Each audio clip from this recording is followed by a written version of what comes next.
గాడిద గడప. ఇది మారుమూల గ్రామాలలో కూడా దీనికి గాడిద గడప మూలిక అని పిలుస్తారు. ఇది తీగ జాతికి సంబంధించిన మూలిక. ఇది ఎక్కువ మట్టుకు మన గోదావరి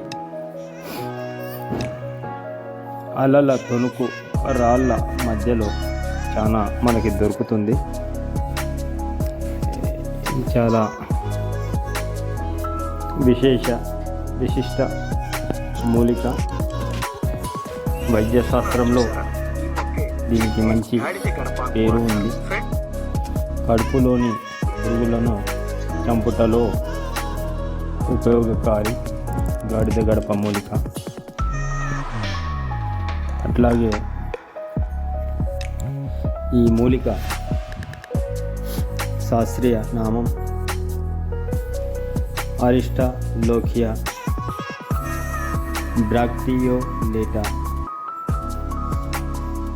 కుటుంబ నామము అరిస్టా లోకేసి. సంస్కృత నామము కీట మారి. అలాగే స్వాభావికము సమూలము మూలిక. సేద్యము విత్తనముల ద్వారా ఈ మూలిక అభివృద్ధి అవుతుంది. అలాగే కొమ్మను తీసుకొచ్చి చాలా వాటర్ ఎక్కువ ఉన్న చోట పెట్టినా కానీ ఇది అద్భుతంగా వృక్షము అభివృద్ధి అవుతుంది. ఈ మూలిక అభివృద్ధి చాలా ఉంటుంది. అలాగే వ్యవహారిక నామము వాట్ కిల్లర్ అని అంటారు. ఉపయోగపడు ఈ వేళ్ళు ఆకులు సమూలంగా ఉపయోగపడతాయి. అలాగే ఈ మూలిక చిన్నపిల్లల్లో కడుపులోని పురుగులకు పచ్చి ఆకులను ఆముదం పూసి కొద్దిగా వెచ్చచేసి బొడ్డుపై కాపడంలా ఉంచవలెను. చిన్నపిల్లల్లో కడుపులోని పురుగులకు మంచి ఔషధము. అలాగే దీని యొక్క ఆకు చూర్ణమును మన మేకపాలలో వేసి లేదా గోరు వెచ్చటి నీళ్ళల్లో వేసి త్రాగిపిచ్చిన నూలి పురుగులు కడుపులో బల్లలు అనేవి రాలిపోతాయి. చర్మ వ్యాధులకు పచ్చి ఆకు నూరి ఆముదము కలిపి పూసిన తామర మొదలైన చర్మ వ్యాధులు శీఘ్రముగా తగ్గుతాయి. పుండ్లు, విషపూరితమైన గాయాలు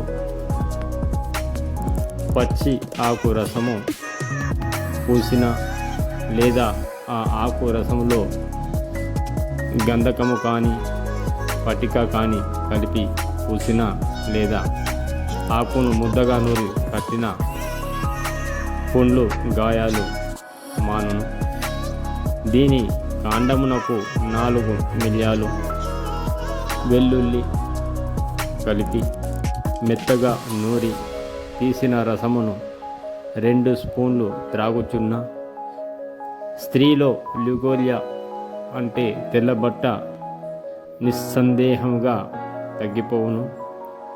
అలాగే ఈ గాడిద గడప ఆకులను మెత్తగా నూరి పైపూతగా పూసిన గజ్జి కురుపులు లాంటివి చాలా అద్భుతంగా తగ్గును. దీని ఆకు ఈ రకంగా ఉంటుంది. ఇది కలువంలో వేసి దంచితే మంచిగా రసము కూడా వస్తుంది. రసము కూడా నిలువ ఉంచుకోవచ్చు.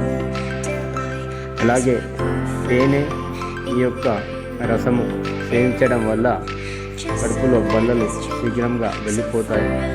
ఇలాంటి వీడియోస్ మరిన్ని మూలిక వీడియోస్తో మీ ముందుకు వస్తాను. వీడియో నచ్చినట్లయితే లైక్ చేయండి, షేర్ చేయండి, సబ్స్క్రైబ్ చేయండి. Thank you friends. నా ఛానల్ సబ్స్క్రైబ్ చేయండి. వీడియో నచ్చినట్లయితే లైక్ చేయండి, షేర్ చేయండి, సబ్స్క్రైబ్ చేయండి. జై హింద్, జై భారత్, భారత్ మాతాకి జై.